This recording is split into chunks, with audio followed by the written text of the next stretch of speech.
बिस्मिल्लाहिर्रहमानिर्रहीम। अस्सलाम वालेकुम जमात सोम।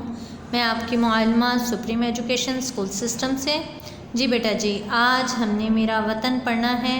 मेरा वतन के लिए आप अपनी नोटबुक और पेंसिल हाथ में पकड़िएगा, दिन और तारीख़ लगाइएगा और मेरे वतन के बारे में पढ़ना है। देख रहे हैं आप अपने वतन को, हमारे वतन में कितनी खूबसूरती है। हमारा वतन वैसे है क्या, नाम किसी को पता है? जी, हमारे वतन का नाम पाकिस्तान है, यानी पाक सरज़मीन। आइएगा अपने मज़मून की तरफ। अब हमने अपना मज़मून लिखना है। चलिएगा। मेरे वतन का नाम इस्लामी जमहूरिया पाकिस्तान है।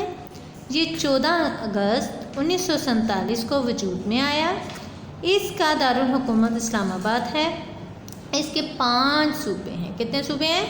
5 सूबा पंजाब, सूबा सिंध, सूबा खैबर पख्तूनख्वा, सूबा गिलगित बल्तिस्तान, सूबा बलूचिस्तान।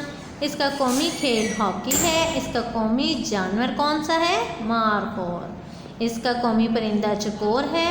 इसका कौमी मशरूब कौन सा है? कौन सा शरबत है? गन्ने का रस है। यहाँ के लोग बहुत ज़्यादा सादे और अच्छे दिल के मालिक होते हैं। अल्लाह मेरे वतन को क्या करे, सदा सलामत रखे, आमीन। ठीक है बेटा जी। अब ये आपका मज़मून है। आपने इसको अपनी नोटबुक पर बहुत अच्छे अंदाज में तहरीर करना है और अल्फाज बहुत अच्छे तरीके से लिखने हैं। मैं उम्मीद करती हूँ आप बहुत अच्छे तरीके से इसको लिखेंगे। आगे आइएगा। हमारे अल्फाज मुज़ात का मतलब है किसी लफ्ज़ की ज़िद करना, ठीक है, बयान करना। जैसे आना से जाना, सोना की ज़िद क्या होगी? जागना, ठीक है। आगे देखिएगा, हम अपने अल्फाज मुज़ात की तरफ आते हैं। पहला लफ्ज़ हमारा सर्द का मुज़ात गरम। आपने गरम को लिखना भी है और याद भी करना है। नर्म का मुज़ात, नर्म की ज़िद क्या होगा? सख्त।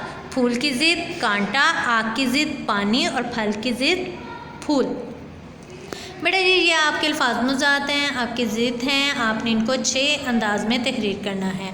आगे आइएगा। नेक्स्ट हमारे अल्फाज मुतरादिफ का मतलब है हम मायनी, जिनके मायनी एक जैसे हों। जैसे बरादर का मायनी क्या है? भाई, ठीक है।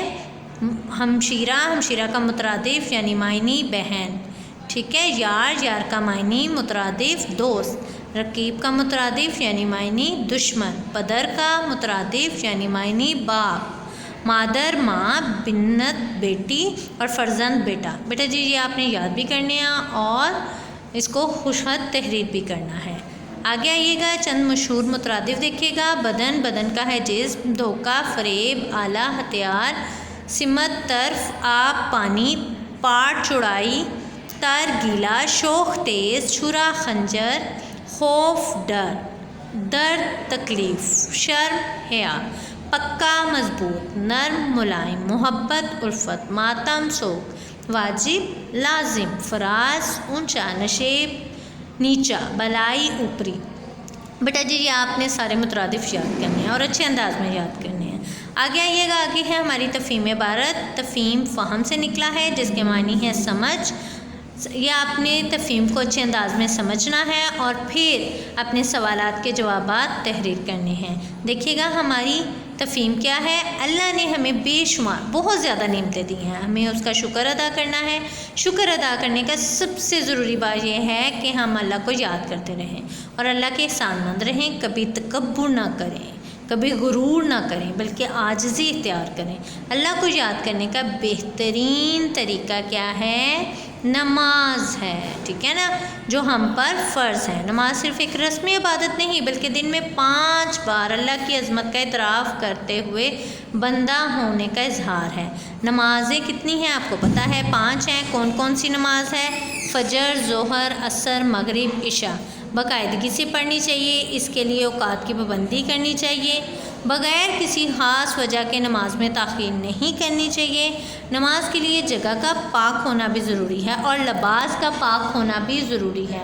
नमाज पढ़ चुकने के बाद अल्लाह के हाथ फैलाना और दुआ मांगना और अपनी हाजत अल्लाह को बतानी चाहिए। ठीक है बेटा जी, ये हमारी इबारत थी। अब इस इबारत को देखते हुए हमने अपने सवालात के जवाबात तहरीर करने हैं। पहला सवाल देखिएगा। अल्लाह को याद करने का बेहतरीन तरीका क्या है? मैं आपको बता चुकी हूँ क्या है, ٹھیک ہے، نماز ہے، فرض نمازوں کے نام آپ نے لکھنے ہیں، وہ آپ کو پتہ ہیں۔ نماز کے لیے جگہ کیسی ہونی چاہیے وہ بھی آپ کو پتہ ہے۔ فرض نمازیں کتنی ہیں، یہاں پر آپ نے تعداد لکھنی ہے۔ اوپر سوال نمبر 2 میں آپ نے نام لکھنے ہیں۔ اپنی حاجت کسے بتانی چاہیے، آپ کو پتہ ہے کسے بتانی چاہیے، ٹھیک ہے۔ اب ان سوالات کے جوابات اس عبارت کو دیکھتے ہوئے بڑے اچھے انداز سے آپ نے لکھنے ہیں۔ اپنا خیال رکھیے گا، دعاؤں میں یاد رکھیے گا۔ شکریہ، اللہ حافظ۔